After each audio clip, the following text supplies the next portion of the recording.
I think it's really important that we take the focus from the utility bills and from the project costs and really shift it towards why we build the buildings, which is the people. And if we can focus on that, we might want to spend a little bit more on our buildings, be a little more intentional in how we design them and how we build them to make them so that the buildings can be healthier and more productive for our people. If we can get, these well building certifications are seen to get 20% gains in productivity at very small cost compared to that. Well, there's 7 different concepts that build well, and what I like about those concepts are air, water, light, fitness, comfort, and mind, and nourishment.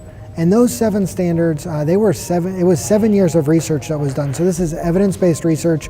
They're not just nice to haves or we think people produce better in these environments. They are scientifically proven to be better environments for people. And I think that when you take it from there as a facilities professional, you really do find it to be more of a responsibility to put your best people in the best environment on those 7 concepts.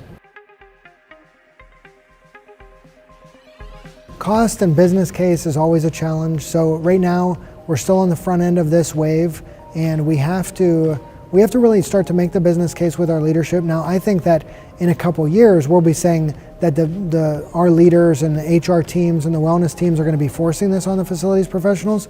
But I think right now it's still, let's make the business case. So until we can flip the conversation to, we see the business case, we see that this is worth the costs, I think that's probably a challenge that most people will face. Once they get started, and it's a real flywheel effect. Once you get started on these initiatives, you say, let's do more, let's do more, let's do more. We see the return, people are happier, absenteeism is going down, turnover is going down, we're recruiting better people. But you got to get the ball rolling, and we're just at the early stage of the wave of wellness.